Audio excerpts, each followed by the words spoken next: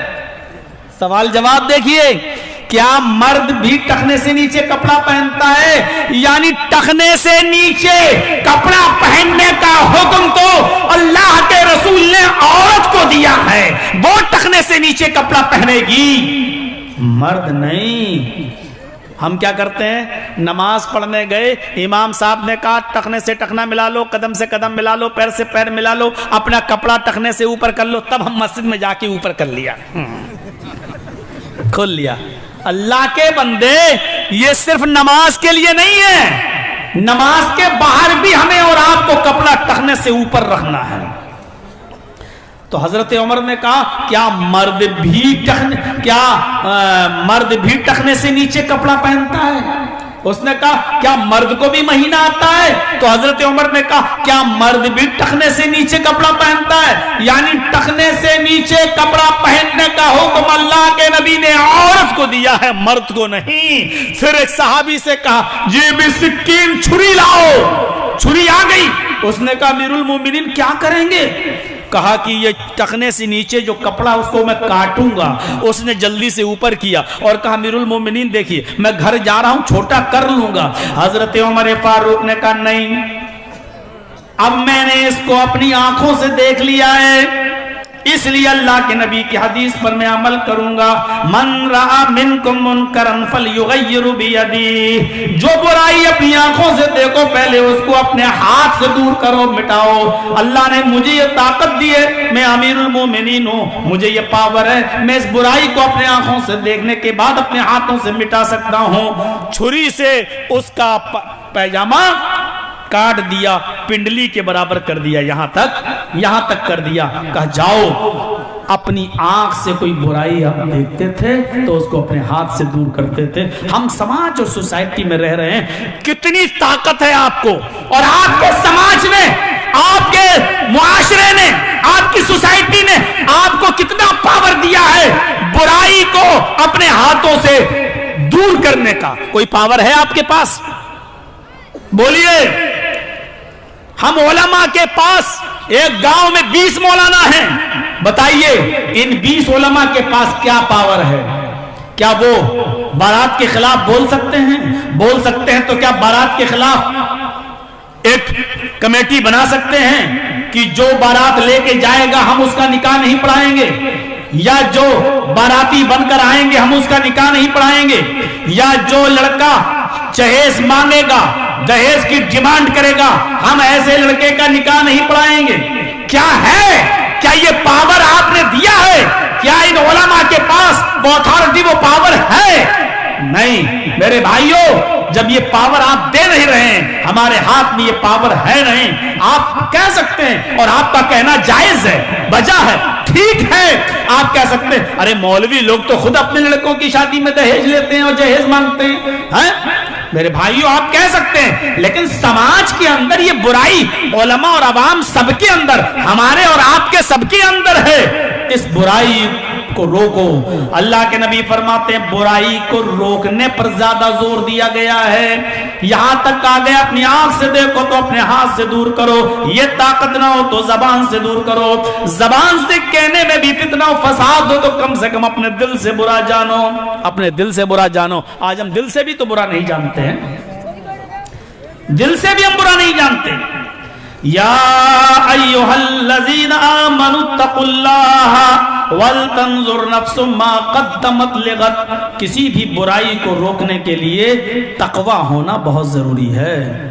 ہمارے پاس اگر تقوی نہیں ہے، پرہیزگاری نہیں ہے، اللہ کا ڈر نہیں ہے تو ہم کسی برائی کو چھوڑ ہی نہیں سکتے۔ ڈر ہونا ضروری ہے۔ ہمارے اور آپ کے اندر ڈر ہونا بہت ضروری ہے، اللہ کا ڈر۔ جب تک ڈر نہیں ہوگا ہم کسی برائی کو چھوڑ ہی نہیں سکتے۔ مثلا آپ دو آدمی لڑ گئے، اب ہمیں ان دونوں کے درمیان صلح کرانا ہے، ہمیں پنچایت پنچ بنا دیا گیا ہے، فیصلہ کرنا ہے۔ اب ہم دو آدمی مل کر فیصلہ کریں گے، لیکن ان دو آدمیوں کا فیصلہ ہمیں کرنا ہے، اس میں ایک ہمارا رشتہ دار ہے۔ اب ہم یہ چاہیں گے ایسا فیصلہ کیا جائے ہمارے رشتہ دار پر کم سے کم جو ہمارا ریلیٹو ہے کم سے کم اس کے اوپر آنچ آئے، یا اس کو زیادہ پینالٹی اور جرمانہ نہ دینا پڑے۔ اب ہم اس میں ایسی کوشش کر، یہاں اللہ سے ڈرنے کی ضرورت ہے۔ اللہ کا ڈر ہوگا تو یہاں انصاف کی بات ہوگی، اللہ کا ڈر ہوگا تو آپ حق بات کہیں گے۔ آپ یہ نہیں دیکھیں گے یہ میرا بھائی ہے، آپ یہ نہیں دیکھیں گے یہ میرا بیٹا ہے، آپ یہ نہیں دیکھیں گے کہ یہ میرا چچا زاد بھائی ہے، میرا خالہ زاد بھائی ہے۔ آپ جو بھی بات کہیں گے وہ انصاف کی بات کہیں گے، اس لیے کہ یہاں اللہ کا ڈر ہونا بہت زیادہ ضروری ہے۔ معاشرے کی سماج کی اصلاح کے لیے اللہ کا خوف، اللہ کا ڈر ہونا بہت ہی زیادہ ضروری ہے۔ اور ہاں سنیے، نیت خاص ہونی چاہیے اللہ کے لیے، جو بھی کام کر رہے ہیں وہ اللہ کے لیے ہونی چاہیے۔ انما الاعمال بالنیات، تمام اعمال کا دار و مدار نیتوں کے اوپر ہے، تمام اعمال کا دار و مدار نیت کے اوپر ہے۔ تمام اعمال کا مطلب اچھے اعمال کا، برے عمل کا دار و مدار نیت پر نہیں ہے۔ آج آپ کو ایک چیز اور سمجھا دوں، اچھے عمل کا دار و مدار نیت پر ہے، برے عمل کا دار و مدار نیت پر نہیں ہے۔ برا عمل برا ہی رہے گا چاہے اس میں نیت کتنی ہی اچھی ہو، برا کام اچھا نہیں ہو جائے گا اچھی نیت کی وجہ سے۔ مثلاً ایک غریب لڑکی کی شادی ہونا ہے، میرے پاس دینے کو کچھ نہیں ہے، اب ہم اس کی شادی کرانا چاہتے ہیں لیکن میرے پاس بھی کچھ نہیں ہے، لیکن میرے پڑوس میں ایک آدمی ہے، اس کی گولڈ کی سونے کی دکان ہے، بہت امیر ہے، ہم اس کی دکان میں چوری کرنے کے لیے چلے گئے۔ ارے یار 2-4 تولہ سونا، 2-4 بھری سونا لے لیتے ہیں، ایک غریب لڑکی کی شادی کر دیں گے، کیا برائی ہے اس میں؟ غریب کی شادی ہو جائے گی، اور اس آدمی کے پیسے میں کیا کمی؟ یہ تو بہت پیسے والا ہے۔ ہم گھس گئے، تھوڑا سا سونا ہم نے چرا لیا، اور سونا چوری کرنے کے بعد ہم اس غریب لڑکی کو دے دیتے ہیں، اس کے ماں باپ کو دے دیتے ہیں، لو اپنی بیٹی کی شادی کرا دو۔ سونا ہم نے اپنے لیے استعمال نہیں کیا، اس سونے کو میں نے غریب آدمی کی بیٹی کے لیے دے دیا ہے۔ دیکھیے کام ہمارا غلط تھا، نیت ہماری اچھی تھی، اس پیسے کو، اس سونے کو، اس چاندی کو میں اپنے اوپر استعمال نہیں کر رہا ہوں۔ اب آپ ایمانداری کے ساتھ بتائیے، ہم نے اچھے کام میں پیسہ خرچ کر دیا، سونا اچھی جگہ پر دیا، غریب لڑکی کی شادی کے لیے دیا، تو کیا یہ ہمارا اچھا کام اس برے کام کو جائز کر دے گا؟ کیا چوری کو جائز کر دے گا؟ نہیں، چوری چوری ہی رہے گی۔ اگر ہم پکڑے گئے تو اسلامی قانون کے مطابق ہمارا ہاتھ کاٹا جائے گا، اگرچہ وہ پیسہ ہم نے اپنے بیوی بچوں پر خرچ کیا ہو یا نہ کیا ہو، ہم نے غریبوں ہی کو کیوں نہ دیا ہو، ہم نے غریب لڑکی کی شادی ہی میں کیوں نہ دیا ہو، وہ پیسہ، وہ سونا غریب پر خرچ کیا، لیکن چوری ہم نے کی، پکڑے گئے تو ہاتھ ہمارا کاٹا جائے گا۔ اس لیے تمام اچھے عمل کا دار و مدار نیت پر ہے، برے عمل کا دار و مدار نیت پر نہیں ہے۔ برا عمل برا ہی رہے گا، وہ اچھا نہیں ہوگا چاہے کتنی اچھی نیت ہو۔ ہاں بھئی اب کیا پریشانی ہو گئی بیٹا؟ او بیٹا، ابھی باپ کہتا بیٹا کہہ رہا ہوں، وہ سن ہی نہیں رہا ہے۔ اب کیا ہوا؟ اب تو بیٹھ جاؤ، اچھے بلے بالکل صحیح سن رہے تھے، پھر اب باپ بھی بنا چکا ہوں، بیٹا بھی بنا چکا ہوں، اب کیا رہ گیا ہے؟ تو سنیے، برا کام برا ہی رہے گا، اچھے کام میں نیت اچھی ہونی چاہیے۔ حج کرنے جا رہے ہو، اگر اس لیے جا رہے ہو کہ یہ ہمارے اوپر فرض ہے اور اللہ نے مجھے استطاعت دی ہے، چلو حج کر لینا چاہیے، تب تو ٹھیک ہے۔ اگر اس لیے جا رہے ہو کہ بہت پیسہ ہے، محلے والے جوتے مار رہے ہیں کہ دیکھو اتنا امیر ہو کر حج کرنے نہیں جا رہا ہے، کتنا بڑا کمینہ انسان ہے، اتنا پیسے والا ہونے کے باوجود حج نہیں کر رہا ہے، اب وہ اس نیت سے جا رہا ہے کم سے کم لوگوں کے تانے نہ سننا پڑے. اب آپ حج کرنے جا رہے ہو تو اب آپ کا یہ حج اللہ کے یہاں قبول نہیں ہوگا, کیونکہ کام تو آپ کا اچھا ہے لیکن نیت اچھی نہیں ہے. آپ نے سنیچر کو نماز نہیں پڑھی, اتوار کو مسجد میں نہیں دکھے, سوموار کو مسجد میں نہیں دکھے, منگل کو نہیں آئے, بدھ کو بازار میں گھومتے رہے, اور جمعرات کو گروار کے دن آپ بازار میں دکان پہ بیٹھے رہے, پورے ہفتے آپ مسجد میں نہیں دیکھے, لیکن جمعے کے دن 11 بجے مسجد میں جا کر بیٹھ گئے. آج مولانا جرجیت صاحب خطبہ دیں گے, نہا دھو کر اگلی صف میں جا کر